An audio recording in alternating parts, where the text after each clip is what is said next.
you a big boy, Vecna? Oh, do you see a squirrel? Hello everyone and welcome back to my channel. My name is Emily, but you can call me Ems. And welcome to Spintember.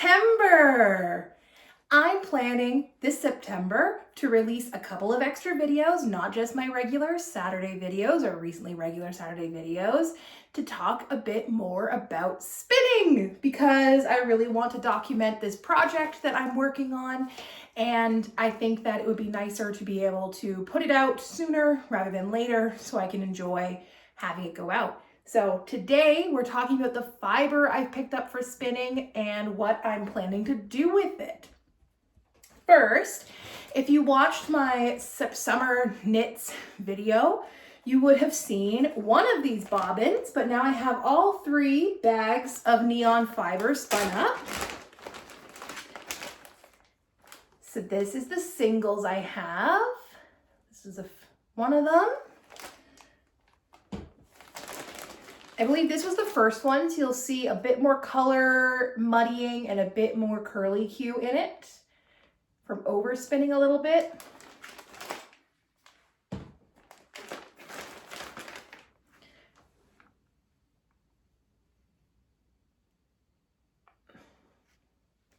I'm definitely pleased with this spin because I have gotten a lot better since my first time spinning, since my most recent time spinning as well.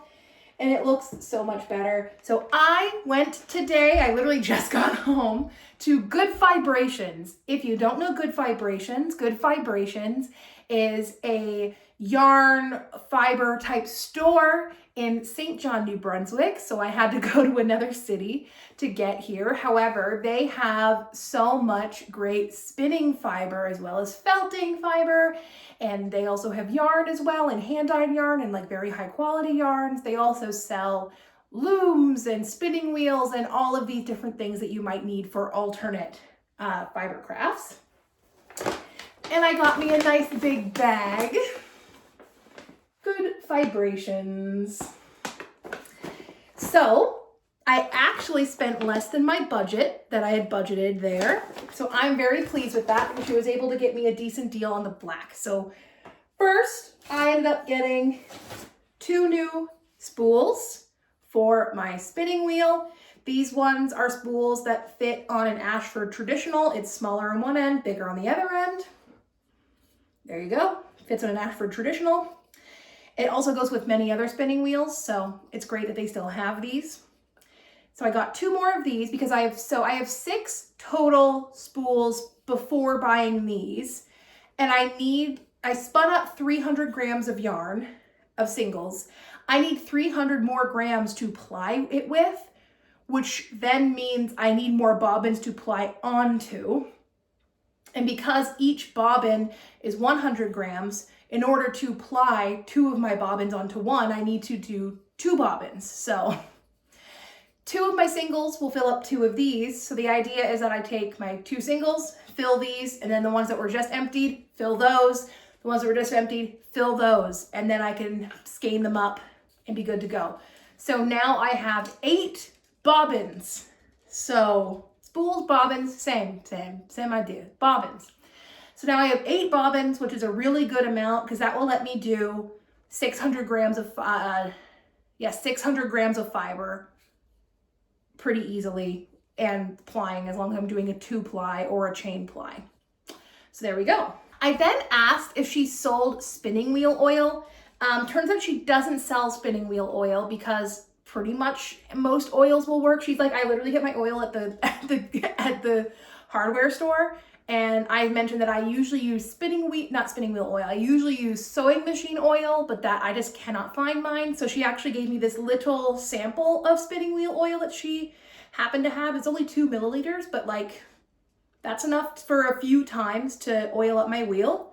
And I need to get in the better habit of oiling my wheel when I use it. It's definitely been a little bit loud recently, so it needs some oil. We also discussed a little bit the conditioning of the wood, especially conditioning of the spools and that sort of thing, the bobbins, conditioning the bobbins and stuff. Since getting my wheel, I have not conditioned the wood or the bobbins at all. And she gave me some recommendations on that, and I'm planning on getting some stuff to condition the wood, keep it nice. I don't want it to dry out. I want it to stay nice and in working order. Thankfully, so far, it has survived well since the 1970s, and I'd like to see it go forward. And I want to see this wheel get to 100 years old. Let's do it, people. 2070. Now, I was debating what I wanted to do with plying these singles. I decided what I wanted to do. So the couple of decisions I had was either applying it with itself, but then I thought the colors might get a little too muddy with just colors kind of being everywhere, because it is very like candy stripey already in just the single. And then there was also the worry about if I did it with white. I don't wear white. And then I thought I want to ply with black, and black is super dramatic. It brings up the drama. It looks so like contrasting and nice.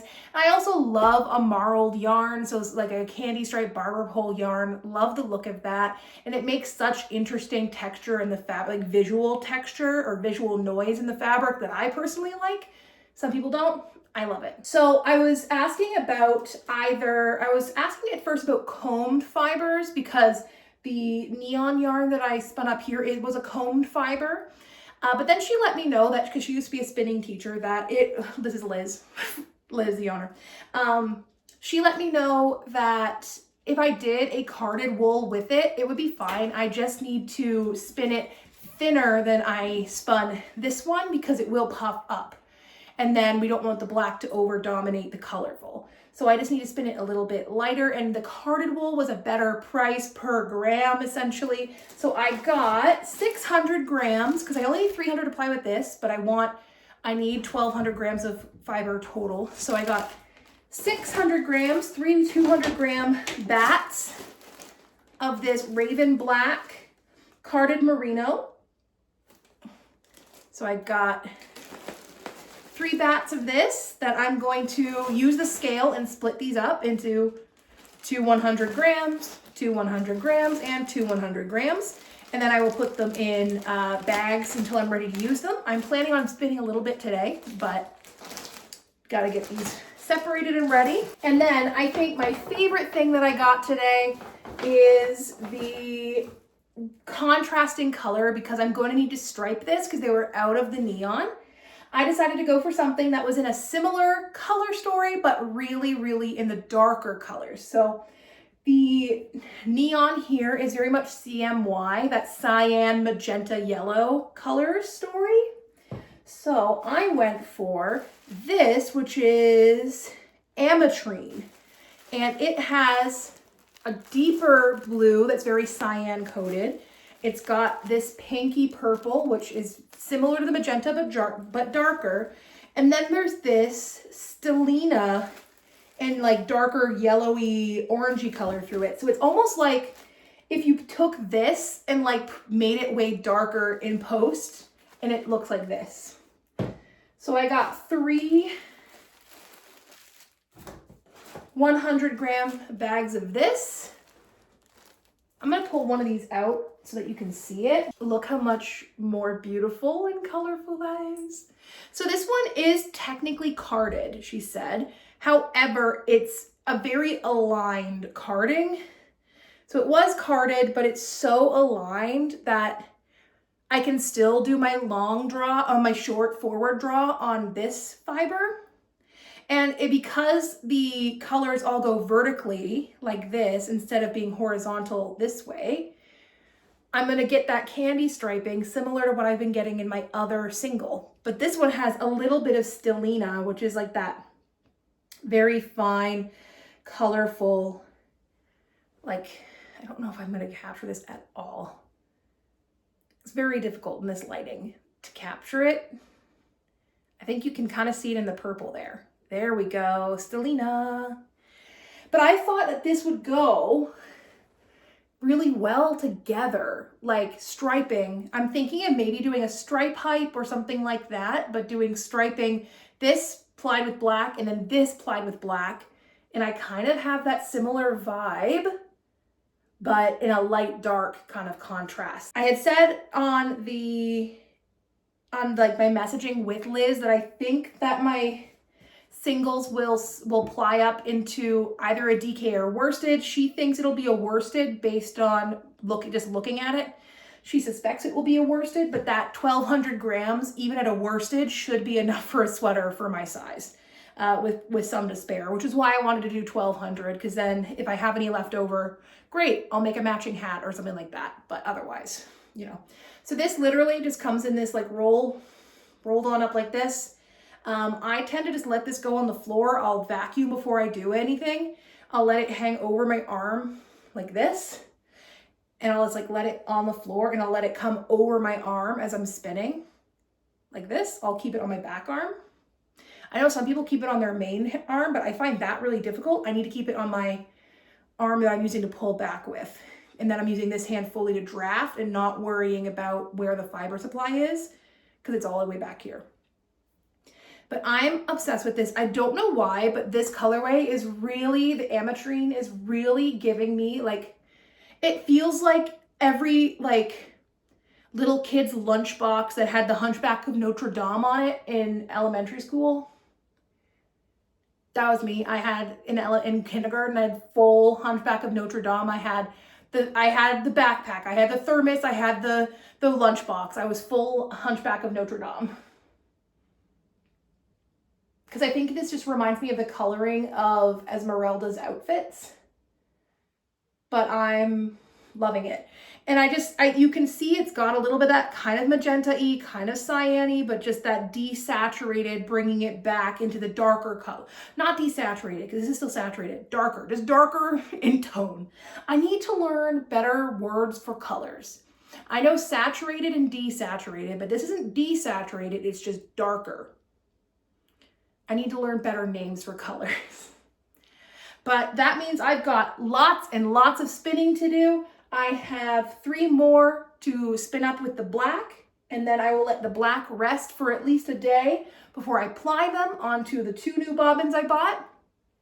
And then after that's all plied, I'm going to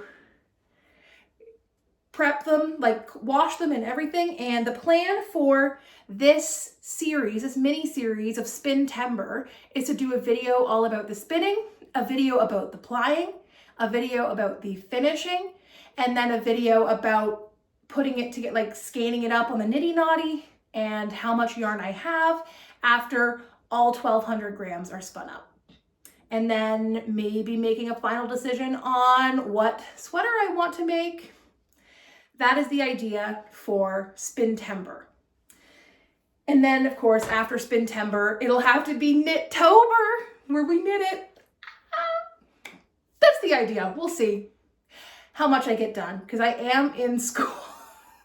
Y'all know now, I'm in my master's degree. I'm literally on my second to last class, and I'm going to be done in December, but like apparently I'm just full of fall ideas that I just want to get done. But thank you guys so much for watching today. Let me know in the comments down below what you think of the colors I have here.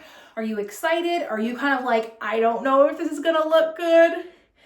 Like, what are your thoughts? What are your feelings? What are your opinions? Let me know. Be nice or I'll delete you. I reserve the right to delete mean people. But most people, I'm like, you're chill. So I hope you guys have a great rest of your day, great rest of your week. Subscribe if you want to see more of this Spintember or more of my fiber/witchy adventures. And I'll see y'all next time. Bye.